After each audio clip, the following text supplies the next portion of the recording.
Hi everybody, my name is Alan. On behalf of the crew, I'd like to welcome you to another edition of Bridging Heaven and Earth. For all of us, it's interesting how our days go, how our weeks go, how months, our years, our lives go.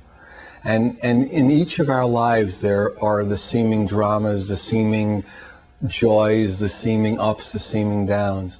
And yet, when I was watching the opening, as I assume you were, and there was that little boy, and then it was like to know the joy of living.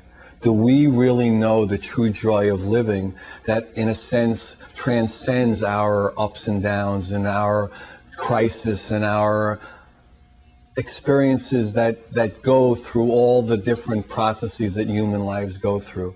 And there is an opportunity to do that. There is an opportunity to know and experience that is transcendent to that duality that we sometimes think is the reality. And so for all of us, it's an opportunity once again to come with us for the next hour and have that experience available.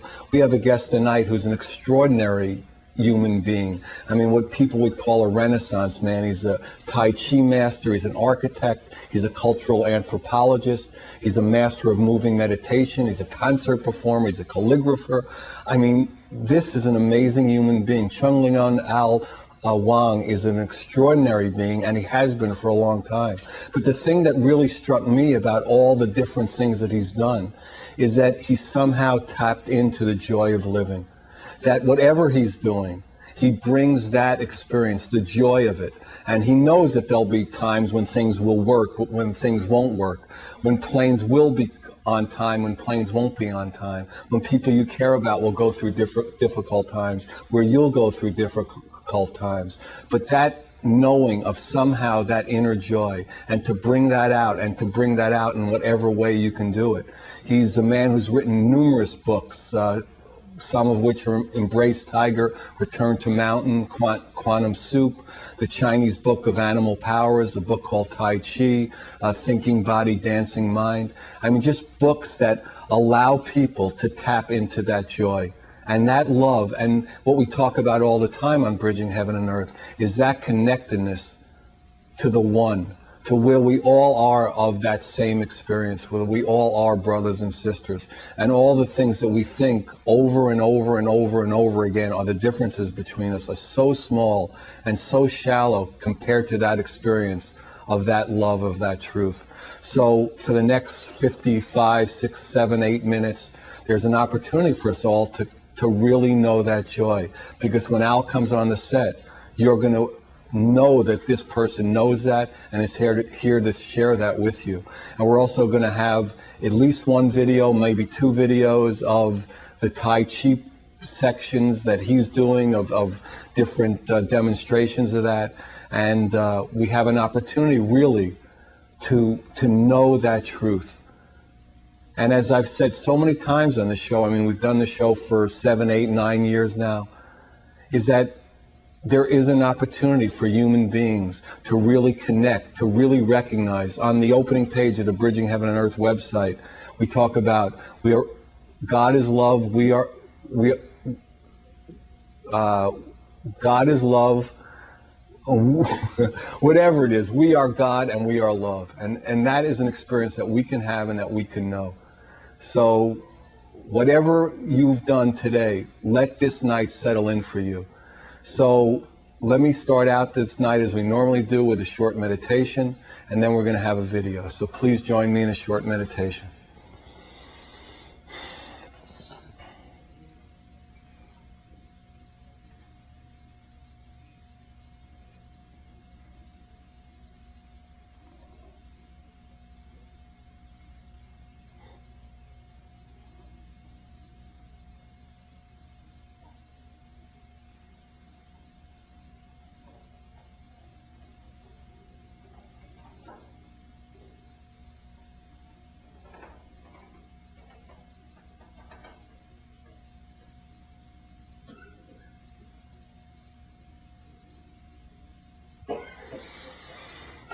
Thank you. So actually, we are all made of love. God is love, and we are God. That's the opening to the Bridging Heaven and Earth site. So, and that is knowable by a human being. And when that is knowable, joy is the next experience, or that joy is the experience. So we're going to show a video now. It's a Tai Chi demonstration by Al, and then we're going to have Al on the set to have a long discussion about how that joy can be experienced. So, Tai Chi demonstration. Open to the spirit of Tai Chi.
Wow, that was beautiful. Well, said, welcome, Al.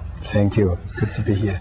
So when did you realize that that joy and love lived within you and that's what you really were? How did that happen for you? I think I am blessed and very grateful that my childhood in China was during the war. We were very lucky to be in a village when I grew up, and the environment of nature all around me and the ability to absorb this kind of a nature's movement. And I learned Tai Chi when I was very small, just by absorbing nature and watching. The actual Tai Chi techniques, or just? Well, it's the movement you just saw me dancing, and it's a way of using the body as an instrument, very much the theme of your show, between heaven and earth. The body is the perfect link between heaven and earth. It's the only way humans It's the only can way do. we know this. We are the link, we are the medium, we are the vehicle. And I think when I learned as a child is the joy of nature, the beauty of nature is embodied in us.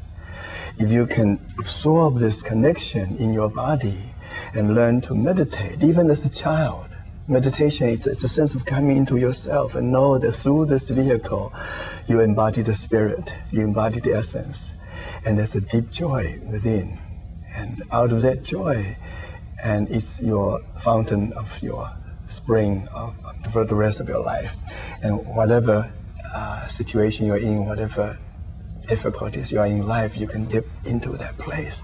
And then through this, you find the joy.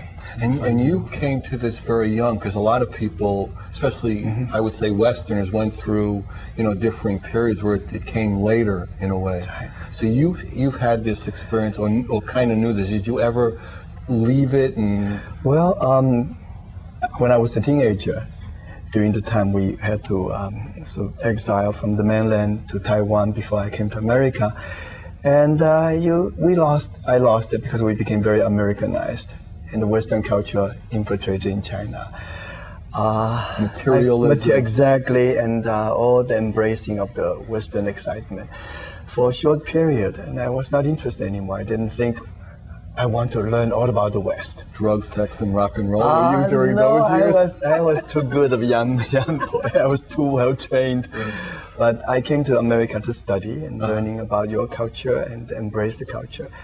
And only after a little while, when I became a professional person, I realized in order to be able to find my center again, to be able to really live a balanced life, I am thankful to have my Asian culture, to use what I learned as a child to help me to live successfully and with good center in the world. And Tai Chi, basically, people describe as a moving meditation. So why don't you tell how that works and explain? Well, Tai Chi is a philosophy. Tai Chi is a big picture. Tai Chi literally means the great oneness of the universe and embodied in your center, and how you relate to nature and find a way to flow with it. Tai Chi is a concept, it's a philosophy.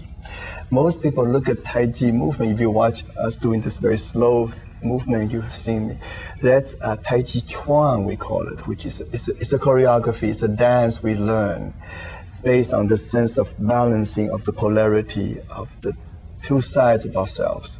Right arm and left arm, we form a circle instead of being pulled on two sides. So you find the roundness. You bring high and low together. You bring out and in together. So you begin to create a sense of harmony and wholeness. Otherwise become dualistic pole. This is what conflict becomes, contradictions and conflicts and ambiguity that make us split. And Tai Chi is the philosophy to help you to find that holism, polarity come together. And the movements are just a part of that. The movement is the basic beginning, and then out of the meditation of the movement, a dance evolves throughout the ages. There are many variations, but basically it's the same theme. And you and I, from different culture, different race, but if we reach our arms up, and the same gesture. And reach our exactly. In. When so we talk, right. the gesture of our hands, we're doing the same thing. This is a Tai Chi beginning. And of course, once you experience this longer, and then suddenly certain organic motion becomes so much a part of the experience, and eventually become very much a universal theme. And basically what happens is the more you get in tune with that, the more you're in harmony, the more the wind is in your sails. And you're not always heading upwind and struggling all the time. You are in the center of what you think, being who you are, instead of always outside looking in or being pushed with the rhythm of external part of you. The internal part of you, as you demonstrated in the beginning of the show, is a sense of meditative coming into yourself, to tune in to the spiritual part of you, to the human part of you. And if you can find that center, maintain that center, that's the essence of Tai Ji learning. And that's the essence of basically all the spiritual paths. Absolutely. Somehow to get in touch with that and recognize that's what you are rather than the other things you think. We use different names from different sources, but ultimately we're talking about the same thing. Right. There's really no difference. Right. There are a lot of like paths, there are a lot of spokes to the center, but we really want to be in the center. Exactly. When I first came to the West, and I was totally enamored with the Western culture, I was in a way pushing my background, my Asian culture behind, and want to be Westernized. And after I lived in the West, decided that this is my home. I'm going to be a world citizen. So I'm going to combine the best of what I know, the best of the East and West together. Yeah, I mean, it's only some illusion that we separate them out anyhow. Because, that's just the very surface of... We go through this need to find something that opposite to us. We attract to the opposite. Eastern people attract to the Western culture. Western people flocking to the East. But ultimately, everything comes full circle. We come back to where we came from, and we just become richer. We become much more well-rounded. And then your path took you, I mean, as I said at the opening, I mean, you've done, I've done a lot of things, but I think that's what happens because you follow your joy. Well, and there are a lot of things that are just incredible. As we say in China when I was a child, that a good student, when the student is ready, teacher appears. When you're ready for life, life happens to you. And I count my blessings. I always seem to find the right teacher, right mentor, to be at the right place, right time, to be called upon doing things that really make sense to me. Right. Feel balanced. You feel in harmony. You're in it instead of always pushing. And so an interesting point is, in order to have that experience, you have to be in the moment. You have to be present. Otherwise, you miss the whole show. Right, because then there's some past and present, and you're not in the moment. So, and all the Tao that you also, I mean, okay, let me ask you this question. How does the Tao, T-A-O, fit into Tai Chi and the Tai Chi movements? Why don't you describe Again, that? Tao is a big word. Tao literally in Chinese means, let me just demonstrate. It looks like they have two strokes. The Chinese language, a symbolic language, it's a picture language, it's a Hochgestalt. And when you look at a symbol, you tune in, you subliminally and unconsciously, you get into this energy. You see a picture, looks like this. You have two strokes, sort of a V shape, like they're almost like arm reaching up there. And then you have this wonderful horizontal energy open. So you gather and you come into the middle, you have this kind of a center feeling. You move this energy in. So basically, as I write this character, as I see the visual image, I'm doing my Tai Chi. I'm opening up, I get the universal energy into my body. I open myself to receive it, and I pull it into myself, I embody it. I go all the way through me. And then I collect my energy, I get into the motion, and I flow with it. So that's the picture of the word Tao. Tao literally means the way or the path or the next step you take in life, and which is the present moment of your action. You gotta know who you are. You gotta be in tune with what you're doing. To take the next one. Exactly. Many people try to translate it very esoterically, something magical. The capital way. We are all looking for a path. Tao is everything you do in life.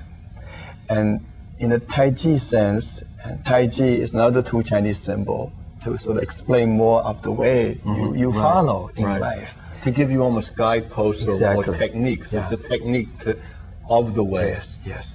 Many people often ask me, are you a Taoist? And do you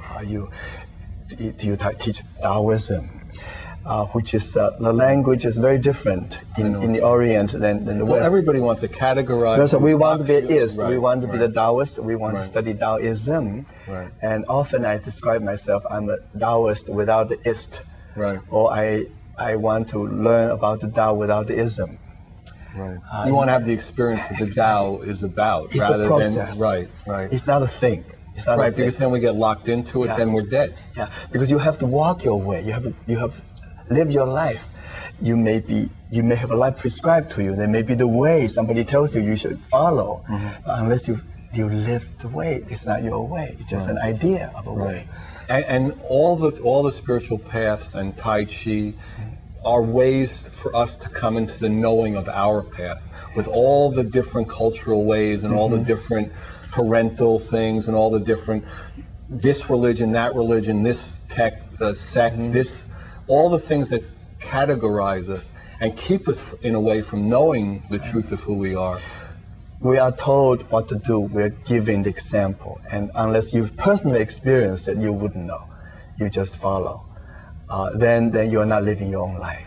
Yeah. And that's when we've talked about this so much on the show. What happens in religions or spiritual paths, even it becomes dead because the experience isn't happening anymore. Yeah, it becomes institutionalized, and then you follow the institution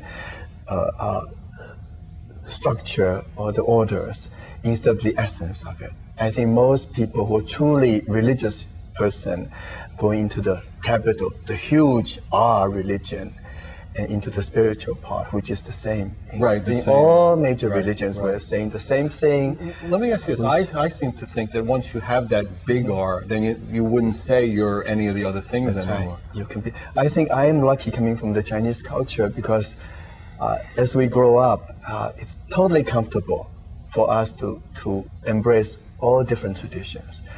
In fact, we have a saying: a proper Chinese person wears Confucian hat and the Taoist robe and Buddhist sandals at the same time. See, And these Ralph Lauren underwear. exactly. Why not? Why not? Exactly. And you are everything you learn. The other thing Let me ask you this question. Why do you think the human momentum is so much to separate everything and categorize well, it? it's safer for us. There's something about being human. I think We want to be part of something We want to be that's- organized. right. We need to be structured. Then we can break it. We can find freedom within it. But there's always this need to belong.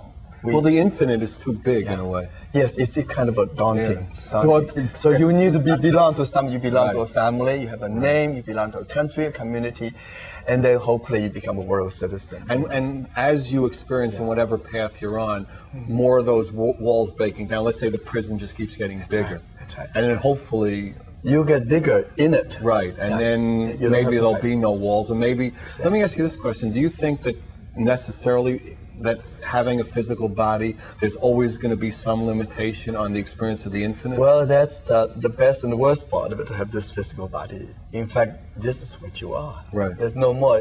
Right. Your thought is in here. And whatever you hope to And get all out the of there, experiences you are in you here, need right. this is your vehicle. This is Right. it.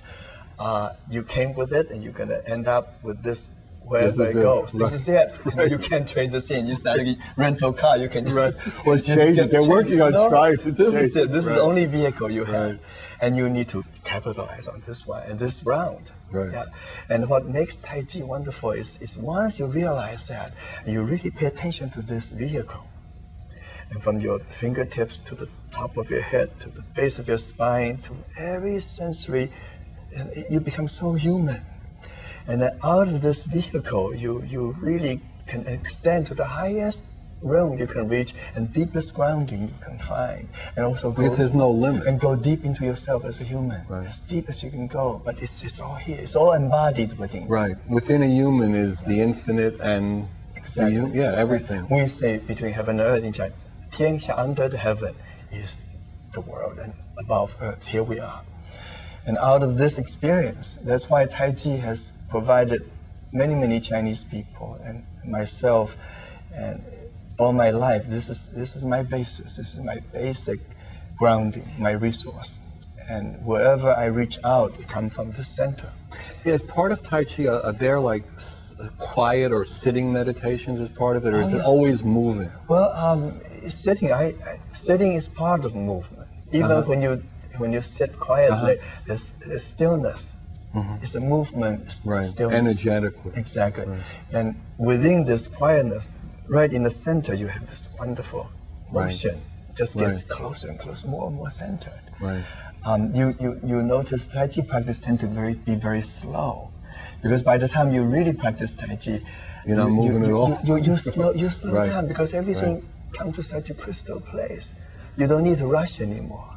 Where you going? When you're in here and now, you can be still, but you are moving. We are moving beings. Right, exactly. We are not rocks. We are not trees with roots, and we may want to find roots sometimes, grounding, but we still are mobile. We are moving creatures, and it's much more normal to move than to sit. Yeah, I've said a lot that we end up being love in motion. Yes. And that's what a human being has the potential. The discipline like Zazen, and it's really to help some of us sometimes get too much out there. The energy gets too fiery, too fast. We need to just almost force ourselves, find a way to find a quiet place. But even within this quiet meditation, you're looking for the still point. You're not trying to be a rock and be a static person. You can't, because we're not. Well, love isn't dead. Can't. And your bloodstream moves, and your nerve endings, and you're alive. And the Chinese mystery of the meridian, the qi in your body, the breath of force, this wonderful sensation of energy tuning in and out of universe. It's always moving. You gotta dance with it.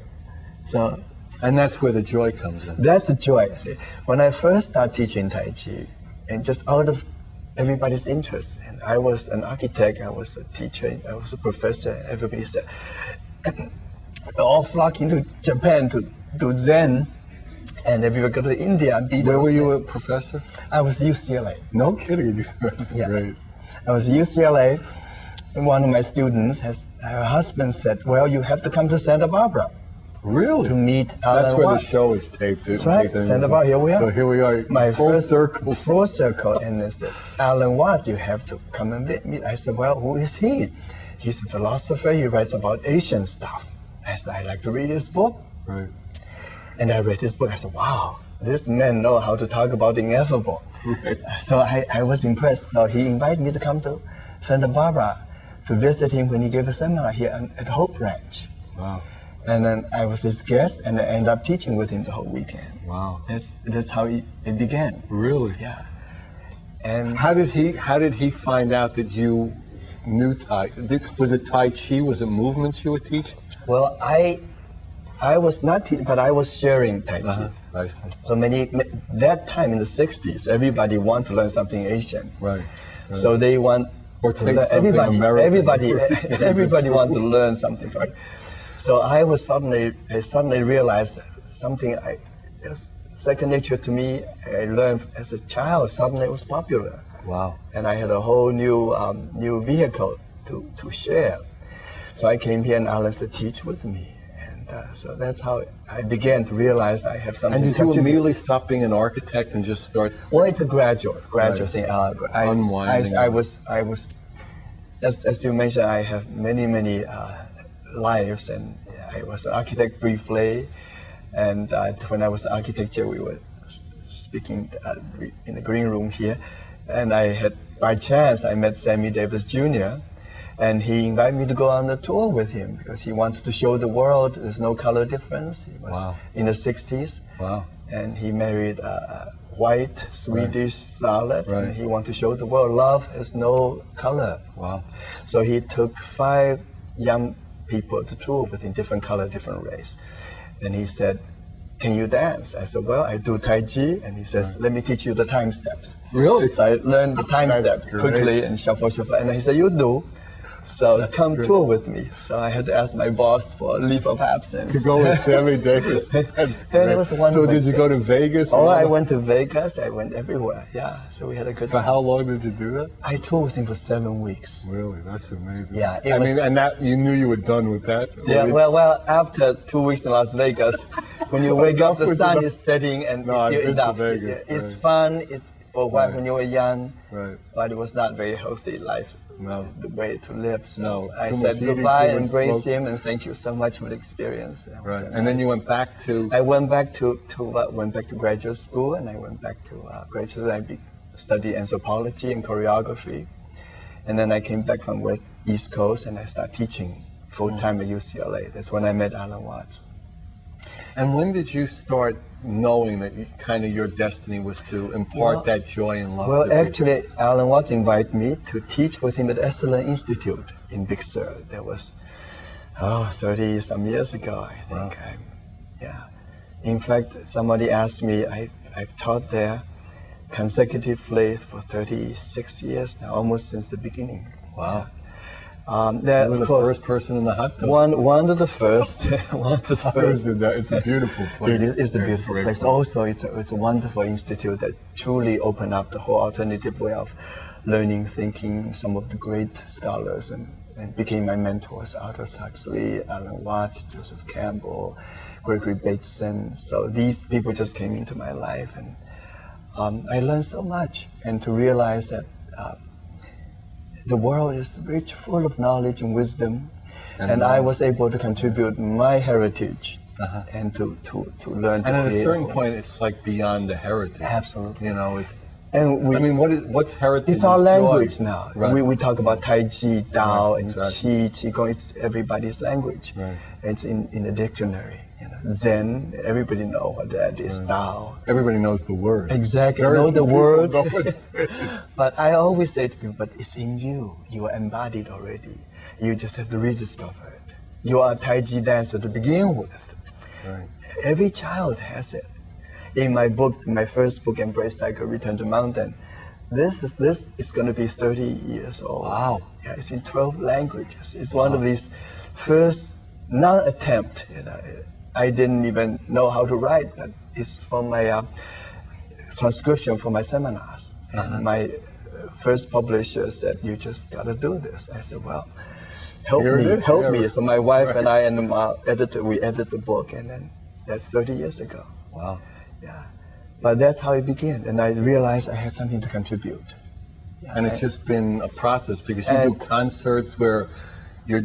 and one thing Who that knows what one thing that well, say I you're love the doing. theater, I love the Right. movement. So and I start dancing, and I use my Kung Fu background, Tai Chi background. I pick up the dance, I study more dance, and I became a concert dancer. I went to New York, I went to all the festivals. I met my wife, who's a dancer, and that's how I met her. She was a leading dancer in my company. And we have 2 children, and we have 1 grandson, and life just continues. One breath at a time. One breath, and then before I know it, I have all these books. A reluctant writer, I have 8, 9 books now in print. Yeah, you know, it's interesting because it's the same thing with the show. You know, people ask, well, did you plan on doing, you know, No. and you just plan on doing one at a time. Exactly. That's your intention. You know, we have an intention to do, Yeah. 11 more shows this season, but there are a lot of breaths between here and there. But if you're lucky enough to sort of in the place, the right time, and stay there, things happen to you. And as we also say, the wind of God is always blowing. Opportunity is always there. You have to catch you have to put up the sail and catch it. Right. Otherwise, everything bypasses you. Right. You miss it. If It's there. If it's there, always if there. you want to use it. If it's there, if you want to dance with it. Yeah. Okay, now, so what prevents people from seeing or experiencing the wind in their sails? Well, I think we still there's a block between knowing ourselves, the true deep nature within ourselves, which is no difference from the nature all around us. Those of us who are lucky enough to live closer to nature are so blessed. And right now I live most of my time now in Oregon on the coast. I have an institute there, and I have a summer program. People come to me there in the place called Gold Beach, Oregon, where I truly have a small center now. And where the Rogue River flows to the Pacific Ocean, and you have the ancient forest there, you have the river flowing, what we call feng shui, Chinese, wind and water is a perfect surrounding for you to be in tune with nature. But when you are part of it, the timing is right, you are in tune, everything seems to be with you.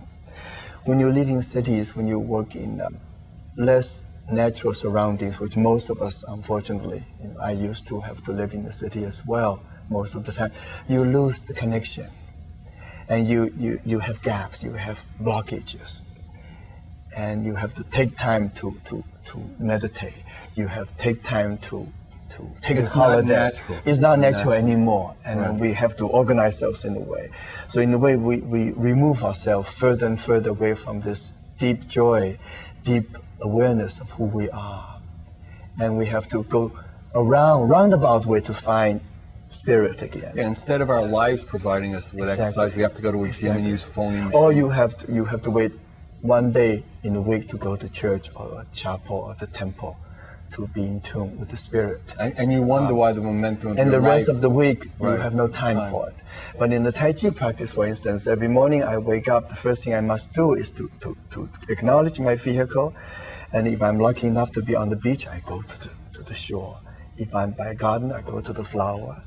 If I'm in a hotel room, I go to the nearest flower pot. Right. Or open the window to the nearest place I can see green trees and sky to tune in. Yeah. And you have to consciously get in touch with something that is what we call real. Bigger than the artificial thing we make our life that box. Exactly, we got to get out of the box. Right. And this whole idea of transcendence, and go beyond it.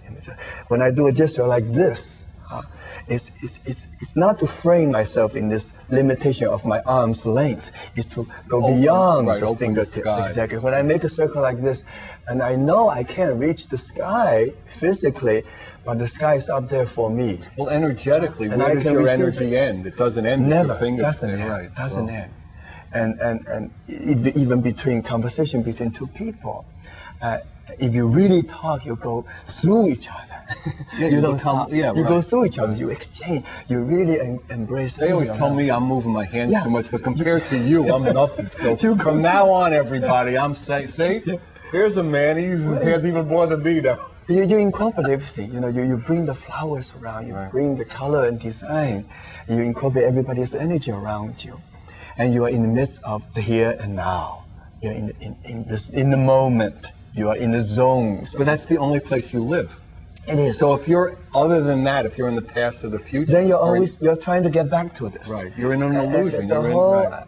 As a Chinese person, reading the Bible and the Christian tradition and the way, little perspective of objectivity. And the first time I read about the story of the Eden, for instance, and I said, what a wonderful, wonderful story. And why are we banished? It's because unless you know how to live in your garden, you might as well be out. Yeah, you're not taking care of it, you're ruining it. Right. So if you do not know this is your garden, you're not tilling your garden, you're not cultivating your garden, you're wasting your garden. My body is my field of resource. So I must pay attention to this awareness. And my intellect is here. And my sensitivity, my emotion, my physical needs, everything is here. I gotta pay attention. And that is the whole beginning, basis of the Tai Chi practice. When you truly learn how to use your Tai Chi practice, you use this wonderful vehicle, my human being, who I am. And you move in a meditative motion, to use words, but you don't know where you're going to end up because you're not going anywhere. You're in the process. You're not going anywhere. Right. Because if you're truly in the process, you're not worrying about the ending of it. You're interested in the journey. It's not the destination. Right. You're not goal-oriented in the way that you've got to succeed at the end. Meanwhile, if you don't enjoy the What's route, the point? the journey, when you get there, you are still in a place you don't enjoy. Right. A great place to get to. If you don't like where you Stunk are, all the way, and it stinks when you get there. It's a dream come true. if you don't like where you are, you got to change now. Right. And then that becomes Because that's a journey. the only That point becomes a you journey. want, right. When you get to there, you're still here, and you Right. better change here. Actually, there was when I was in Denver one time, we were going to go down the Grand Canyon. There was this book, wherever you go, there you are. Yeah, you are. Exactly. You know, so if you get down, either on top or down, you're still there. If Whatever's you're going on. miserable here, you go to the most beautiful, joyous place, you're still miserable. Then And you change yourself. the other way is someone who's joyous Yeah. will bring that joy. Although, you know, you don't want to go to concentrate. You know, there are ugly places on earth that we do terrible things to each other. But there is a transcendental experience of that. That's right. Yeah. Well, also people make excuses. Well, I have an ugly office. My home is really not what I want. And I'm not my going job out with the right person when Yeah, I get exactly. married, when I get Wait more until I money. go to Hawaii, I'll swim. You know, Right. I'll dance. I'll enjoy the sunshine. But you can bring it right here, no matter where you are. And it's what you do with what you have. I mean, the fact that you can look in a mirror and there's something looking back. I mean, what is a greater miracle than that? I mean, whether we're in the country, we're at the ocean. I mean, the miracle is that we exist. Yeah. One of the miracles. And then you do something with what you have. You know, I was joking before the show. I said, well, one of my specialties is teaching people how to do middle seat Tai Chi in the airplane. Right. People always complain they get jet lagged, they're cramped, and such a long trip, especially when you travel abroad. And what do you do? And you get stuck in the middle seat. What do? You know, I can't do Tai Chi. I learned Tai Chi, but what am I doing? I'm stuck there. I said, well, you can, for instance, if you just do a small side. Right. Even if you're too shy, you can just pretend you're opening the air vent. You know, you can do some Tai Chi movement. You turn the light on. You can drop your pencil and pick it up. Nowadays, they'll call me. I think we have a weird person. I know. To be arrested but nowadays. in your very small way, you can keep I certain understand. movement. I'm Yeah, just of playing. course. Now everybody have to be much more careful. It is weird. I mean, I just took a plane, actually 3 or 4 planes in the last couple of weeks. Yeah. And literally, Well, they we're almost paranoid. undressed me. We're paranoid right now. Yeah, very paranoid. But the more you need to find the inner space, inner movement in you, and that's what create the learning. For instance, I'm looking at what you blow up here, one of my book called Thinking Body, Dancing Mind. And when we were trying to look for the title, and I remember how I used to mix metaphors, because we have a division. The mind does the thinking, the body does the movement. And you quit your office work with your head and you go to the gym and work out with your body. We have this idea We of divide separation. everything. Yeah, we separate everything. But if you mix it, if you think the body really has to do more thinking most of the time, you've got to trust the body to think, to guide you. Yeah, drop out of the head. And for a your head shouldn't be so structured, so stuck. You need to dance. You're much more creative, much more flowing. So let the mind dance and let your body do the thinking. I mean, we just divide things Yeah. and separate things. Yeah. And even to say that the body doesn't think and the mind doesn't dance is ludicrous. Do you know what I mean? It's just words. Once we that make a division like this, we really we limit. compartmentalize the whole person. And we feel separate from ourselves, and that nothing feels. That's I've said this before. It's the only problem that we have on Earth is that we feel separate from ourselves, the Creator, each other, and the rest are just offshoots of that particular experience. The other part goes together with the movement part. I think many of us are a little intimidated. Most everybody, so unless you're a dancer, you're a musician. I go to concert, I sit there and watch you vicariously enjoying you dance, you play the music, and we sit there sort of hoping, wishing. But that's not it.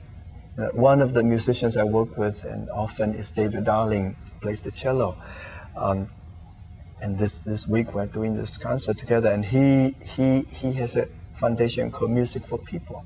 It's parallel to what I do is movement, dancing for everybody. You don't have to be a professional dancer, professional musician to love music and dance. Music is in you, and you sing.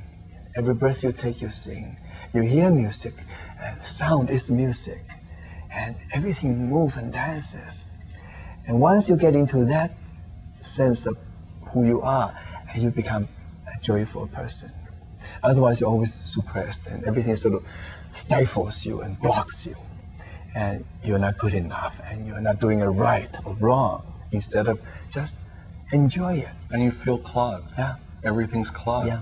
Because there's not that flow of the river, the flow of We the are life. judgmental, and we are the worst judging ourselves, what we can be. And I often tell people, okay, do you ask birds to go to flying school before they can fly? Do fish have to go to swimming classes in order to enjoy the water? But we human beings often, we don't trust we can move unless we take movement class, we take dance class. We assume we are awkward, we are not very graceful. And that's which a is- metaphor for everything. Exactly. It's not just our movements physically. Which- I mean, we're Which applies It's to harmonious exactly, everywhere. makes every part of your life stifled. And one of my work is to help people to really trust your true nature. You are a dancer, you are a musician, you are love. you flow, you are God, love, right. you are God, you I mean, are I did- you are spirit. right, You did it. right. This early meditation is Right. beautifully done. That's exactly. But unless we take it to heart, Unless we experience it. and we must experience it personally. Absolutely. Otherwise, nobody can tell you that. No. If you know it through your own experience, you are reaffirmed over and over again. Well, yeah, the way we talk about it is that you rub up against it so much. I mean, whatever path you're on, if you can rub up against that experience, then you become more that's what you're identifying with, instead of all the differences that I'm Absolutely. Jewish or Chinese or whatever we think, male, female, young, old. Yes. But that experience of the love. Yeah. Well, I think using the word love, parents love their children.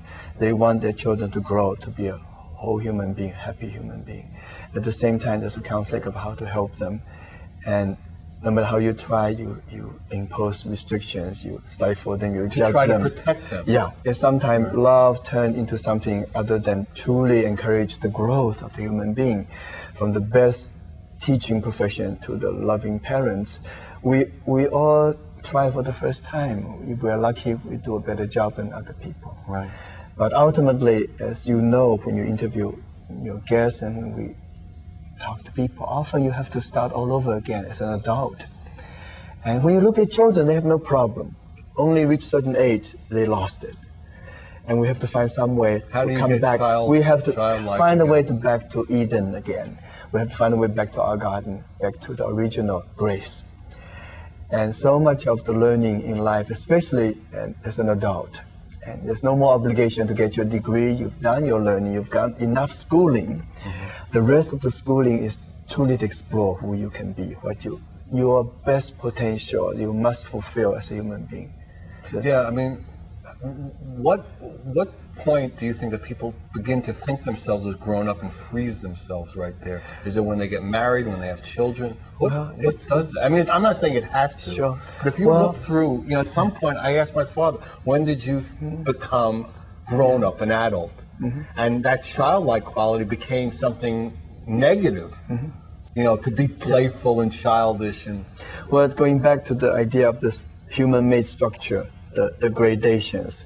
You go to certain grade, And then you have to- elementary you're school, high supposed to grow school, and after childhood, you're supposed to be grown up overnight. Right. And the whole transition, and we enforce the transition without organic process. And primal people and less civilized people have much better sense about how to get the transition. There's coming of age rituals in the old tradition, in the ancient culture, and also in the primal culture.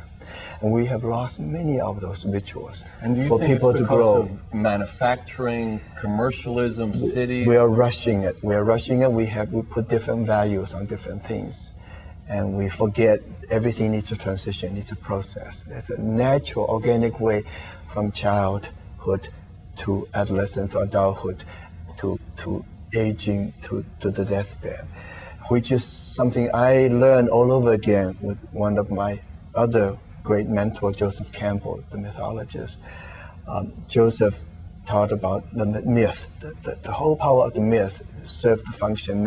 One of many functions is to help us to really find a way, in the beginning, to remain in a sense of awe with the wonder of the universe. Every child has a sense of wonder. Grown up, we lose it. We need more and more things to excite us. And children can get so excited with something, and nature is full of wonders, we forget it. And then we have to fit into structure, social structure, and community, and we get lost in it.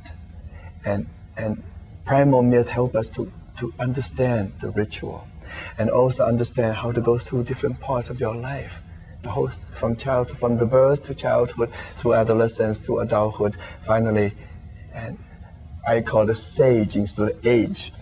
Okay. When you reach certain There's age, no reason that as we're going through this process that no, we lose that no, joy you or must the child. not. Yeah, you exactly. must not. Right. It's a natural flow of nature. Nature itself never put categories. We never worship youth only. We never put old age down. Our Western society, at least currently, we tend to worship youth, and we do put the aging in the different category. But now, as we reach this time in our life, as I get older, and I realize I'm at the prime of my life, I'm on the sort of aging category. Yeah, I mean, It's a whole somebody said, different perspective. Well, it's interesting. I mean, when you were a certain age, That's right. and you'd look at people your age, you go, So they're ancient. How They're they ancient. walk. Right now, everybody is young. It is true. odd. I mean, It's yeah. true. But it doesn't mean, because in your being, you're infinite. Yeah. You're not an age. You're not, and that's and the joy lives there. It's in your spirit. It's how you feel about yourself. And there's another wonderful thing about Tai Chi is once you use your body, you do stay more agile. You stay more alive.